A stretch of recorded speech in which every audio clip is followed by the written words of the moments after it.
So this is where I am today. This is Mount Vernon, George Washington's home. It's currently under construction. There is some sort of a tour, so I'm going to take you in there to show you that. But I really wanted to see all of the slave quarters. I had no idea how many enslaved people George Washington had here, and Martha Washington. They had their own. There were 4 different farms on this property, 12 square miles, I believe. Quite an operation, and I really wanted to come and see it, see the cabins and see the quarters, and tell you a little bit about it, read about it, see what I can learn about it. I'm going to get in there in a minute, and I'm going to show you what it looks like, and I'm going to get down to the tomb because George and Martha are buried here as well.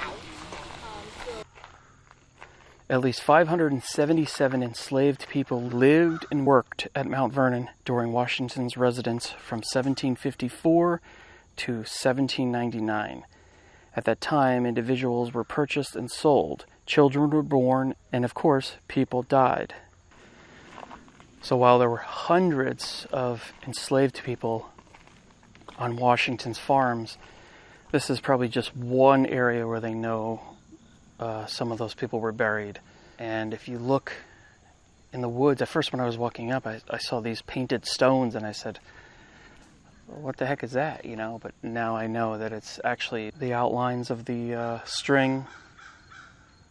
That is, that represents where there are groupings, people buried. It goes all the way back. There's well over 100 here.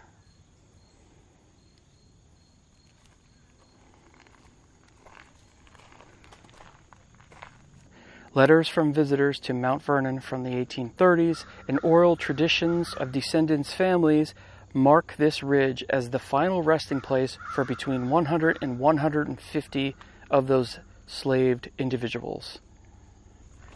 Mount Vernon archaeologists began a long-term survey of the African American burial ground in 2014. Guided by ground-penetrating radar and careful excavation techniques, the locations of over 80 individual graves have been rediscovered and temporarily marked with white outlines. Human remains are not disturbed during the process. The graves are aligned in neat rows on east to west orientations, in the groupings that likely represent family networks that extended across each of Mount Vernon's 5 farms. So you can kind of see where they found the bodies. Yeah, that's wild. I guess they were related because they were buried in like small groups. I'm not sure how that worked out, since obviously people die at different times, but also I always heard that George Washington had wooden teeth. But I think in reality, he had slave teeth. So they were literally taken out. I don't know if it was from slaves who had passed away, or if it was, I don't know. But I'd always heard that it was wooden teeth. But correct me if I'm wrong on that one, but pretty sure it was slave teeth. So obviously we're in Virginia right now, and then across the Potomac is Maryland. Apparently the Potomac River is owned by Maryland, so if you were to go into that water, you would be in Maryland. I never knew that. And you can see the house here. It's under a lot of construction, restoration, which, needs to happen. But you can see it's really under quite a bit of construction here. So it's a very limited house tour. Keep in mind, I am certainly not a historian by any means, but I'm just regurgitating things that I'm reading here or have read ahead of time or was told by various people who work here. But it's interesting. The one tour guide or someone who works there was saying that they recently just found some bottles as they were digging in the dirt or in the basement or whatever. So they had some people come out, and they actually ended up digging up 30 of these glass containers, turning out to be, I guess, fruit in them back in the 1700s. Pretty interesting. You know, the funny thing is this was such a small house. So the original house was only as big as that part right there, that section. That's why it's such a weird hodgepodge, or like a separated pieces to this house. Originally, that size, that's what this was originally. And then they added on to it a second floor, eventually a third floor. They bumped it out on each side. I believe this house was gifted to George Washington early on, and he loved it. Look at the view is incredible back there, so it makes sense. So this was the gardener's house. It says this building was first served as a slave hospital, then as a space for spinning wool, and finally as a living quarters. And you can see this is what it was for the longest time, this paint, and now they're working on it here, and they're actually using like a steam cleaner tool, steam and soft, probably plastic scrapers to get that paint off. I'm assuming they're going through this trouble because this wood is likely original.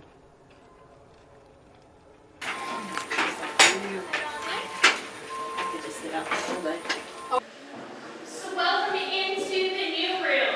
Washington did in fact call this space his new room, as this was the newest and also the last room to be added onto the mansion. Construction started here around 1774, 1775, however it could not be completed until about 1787 due to the American Revolution. So these are copies of what was in the room. So some of them are off display right now because they're loans from the Smithsonian, and with the restoration they don't line up, and some of them we don't know where the originals are. So welcome into the kitchen. As we're walking over, you probably noticed that this is separated off from the main house. That is because this kitchen was very busy, especially with the giant fireplace here. It can produce temperatures over 100 degrees. If it was attached to the main house would be over 100 degrees and not very pleasant for the guests and the family to stay in. So this is why it was separated. Yeah, so I had taken a virtual tour already in one of the theater rooms. So we were able to see these rooms virtually, but we were not able to see them on this tour, unfortunately. Like, they have the blue room and the yellow room. This apparently was really one of the most expensive colors at the time. Green. I think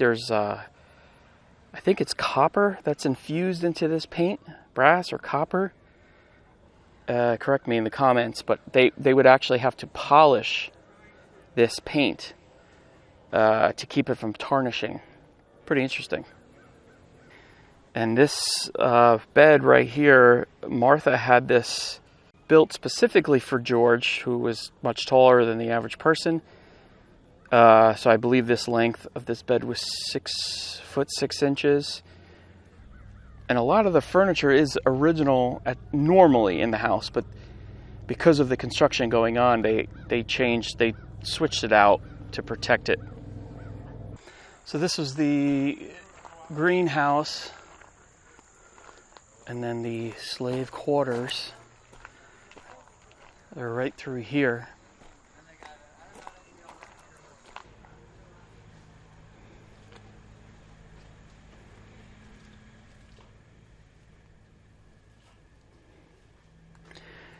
Had you entered this room one evening in 1799, you might have encountered 10 or 15 female slaves and perhaps their children.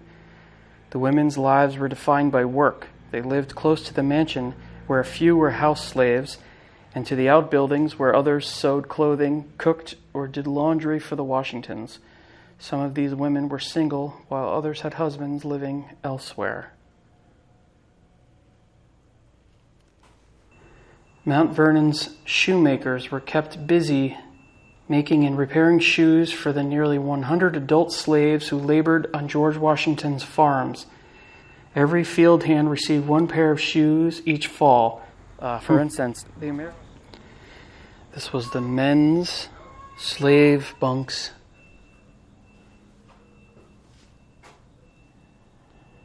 In 1790s, most Virginia slaves lived in single or double family cabins. The unusual barracks-style bunk rooms were useful here because most of the 59 adult slaves at the Mansion House farm were either single men or men whose jobs required them to live apart from their families 6 days a week. Each adult slave on George Washington's farms received a weekly distribution that provided a daily ration of about 4 cups of cornmeal and a few ounces of salted, dried herring. The corn provided carbohydrates, while salted herring added valuable protein. These basic rations lacked variety and certain essential nutrients. Special fare such as wheat, flour, pork and beef, or rum might be distributed at butchering for the holidays or as a reward. These are some things that they found that were made by the blacksmiths. You can see the blacksmith shop, which is where I showed you already, and then that's the mansion. So you can see where they excavated.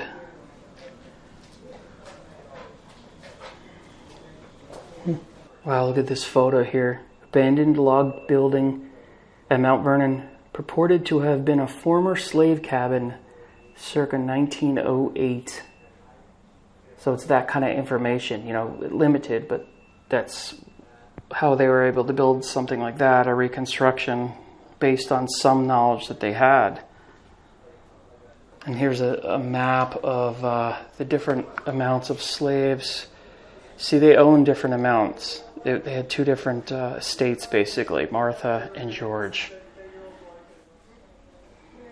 By the last year of George Washington's life, 318 enslaved African workers lived on the Mount Vernon plantation.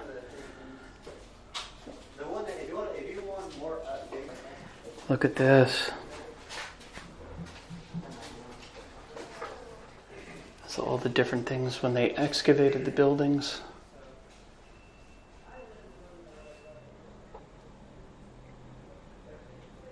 I guess it shows this is 1860. I believe that's this building. I think that's the slave quarters building and the greenhouse.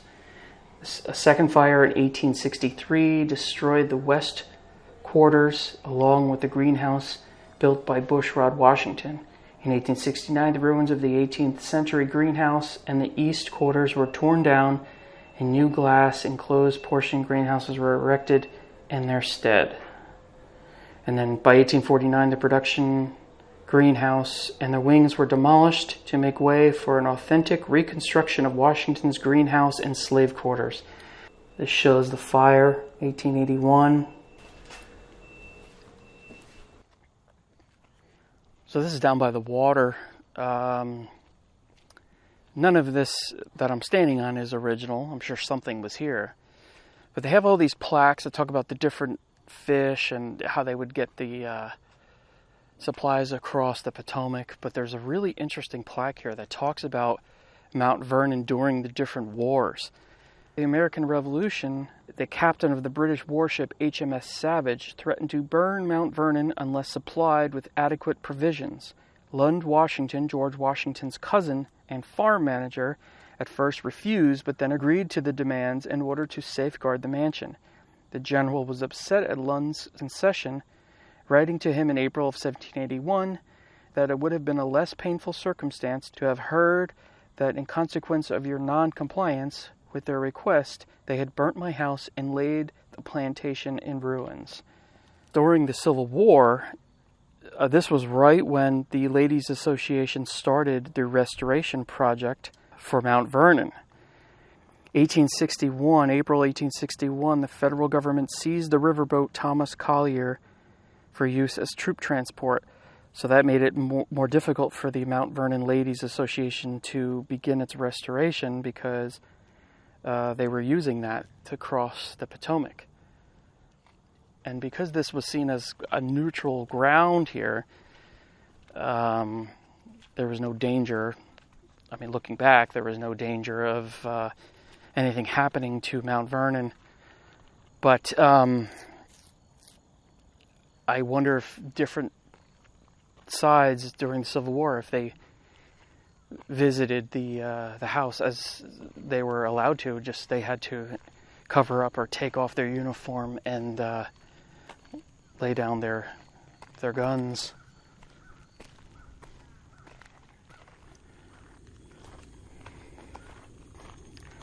All right, so coming up to what they call the 16-sided barn. It's basically a rounded barn.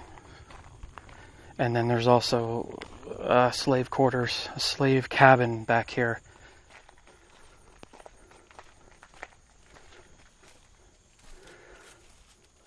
Very interesting. Innovative barn. George Washington was always looking for ways to improve his farming operations at Mount Vernon. A 2-story, 16-sided structure was built in 1792 to 1795 with a circular treading floor on the second level and a granary or storehouse on the ground level. Wheat was laid across the treading floor, and horses or mules were led up a ramp and immediately set into a trot. The friction and weight of the animal's hooves knocked the wheat seeds from the stalk, causing them to fall through the gaps in the floorboards to the granary below. After experimenting with different gap dimensions, Washington determined a gap of 1.5 inches between boards was most effective. This innovative design improved the efficiency of the treading process and simultaneously kept Washington's grain safe and protected from the elements until it was transported to the grist mill. Very interesting.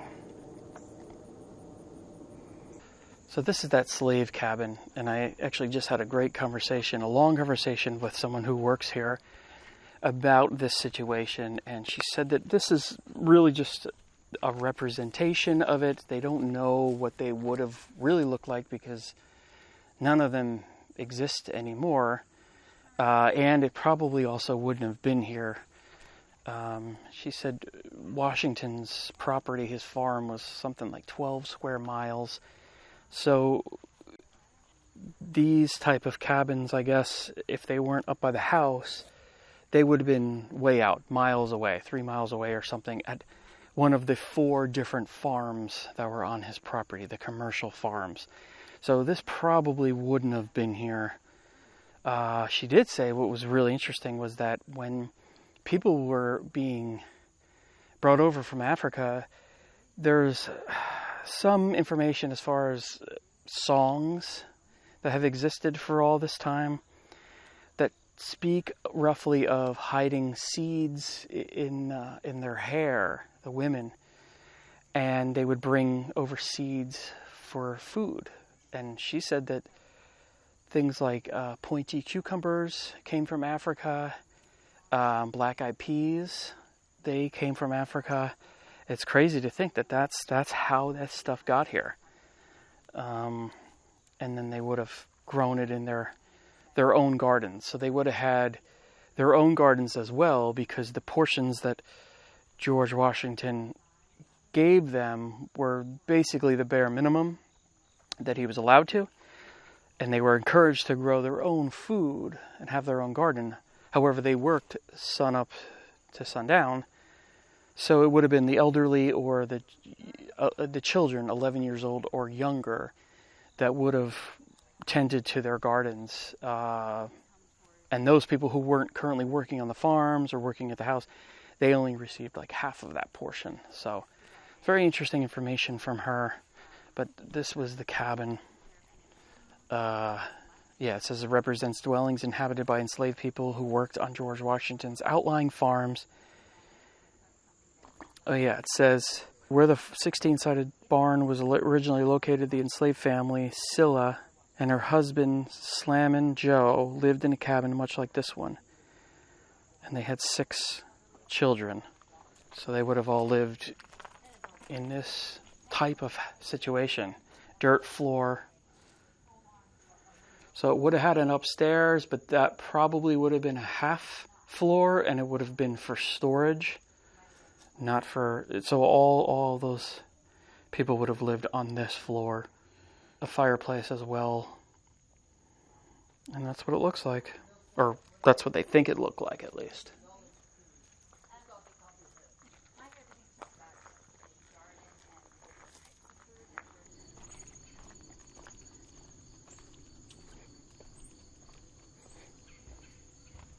Now, the other thing that the person who works here told me was that it's hard to do the actual math, or it's really impossible. But when George Washington died, he had something like 300 slaves. And he did release, upon his death, it was in his will, he did release his share of them. I think Martha owned half of them as well, her estate.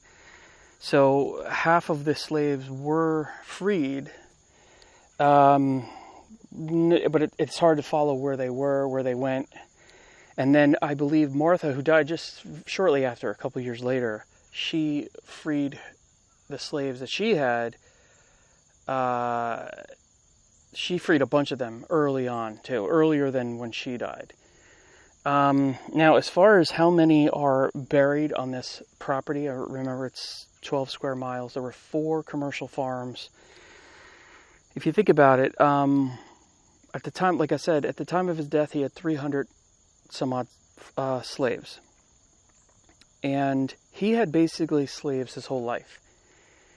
And they were certainly on this property for many, many years. So you think about all the generations, the people who had, the enslaved who had children, and then they grew up to be slaves. I mean, it's, where are they all buried? I mean, there's only, a fraction of them buried in that area in the ground that I showed you. They could be anywhere and everywhere. I mean, they might have been buried specifically to the farm that they worked on, but there's just no way of knowing. And I don't think they even know exactly where the cabins were where they lived, because, way back then when things were rotted or things were changed, things were torn down, they didn't necessarily care about that, the slave cabins, so they just tore them down and they were erased and gone. So even if they were buried nearby, I don't think there's any way of really knowing where. So it's an interesting situation, but obviously not very good one.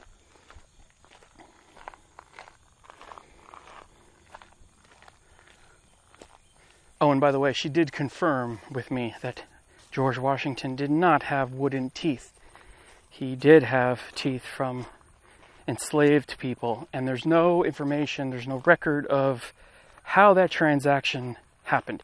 Could have been from a slave that just had passed on shortly before, and he decided to take the teeth. It could have been from someone who was very much alive. He could have offered money. He could have said, you're going to give me your teeth or else. They really don't know how that happened, but they do know, I guess, through records that George did in fact have teeth from enslaved workers.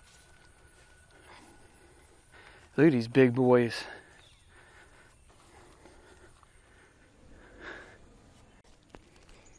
Oh, here's some pigs. Look at that good looking pig. He's got a slop here in the corner. His gross mud. That one's just relaxing. Nice day for the pigs. So this is the main lawn here right by the house. I just wanted to point out this poplar tree, tulip poplar. The woman said they think that George himself planted this. Oh yeah, okay, planted by George Washington, 1785. Look at that. To me, this is like going back in time. It's like a time machine. That you can see something that somebody that long ago put their hands on this and oversaw the growing of this just even for a little while. That's fascinating. The storehouse was under the watchful eye of George Washington and his manager. From here, valuable supplies were dispersed: blankets, clothes, and tools to the slaves, nails and copper to the carpenters, leather and thread to the shoemaker, powder and shot to the huntsman. The items were stored here. More than 500 were listed in the inventory, were kept under lock and key. They were registered in a ledger so Washington could track the use of his goods. So this is the overseer's quarters. Because of his extended absences from Mount Vernon, George Washington relied on his overseers to help keep his estate running smoothly day to day. Each of Washington's 5 farms had its own overseer who managed free and enslaved labor. So not far from the house, on the property, is where this is the old tomb, the old vault. George and Martha Washington were originally interred here along with 20 other family members.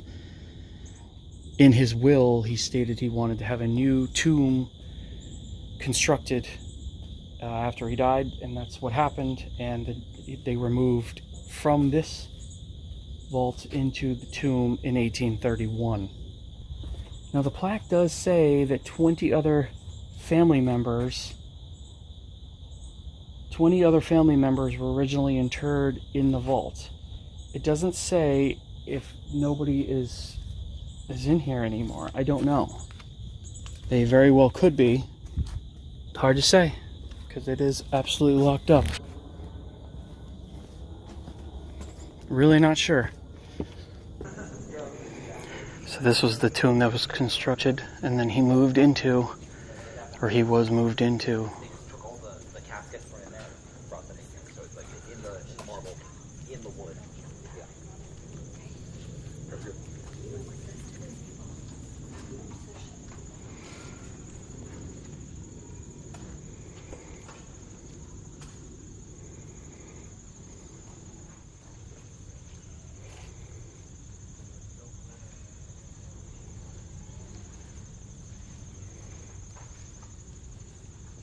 Excuse me.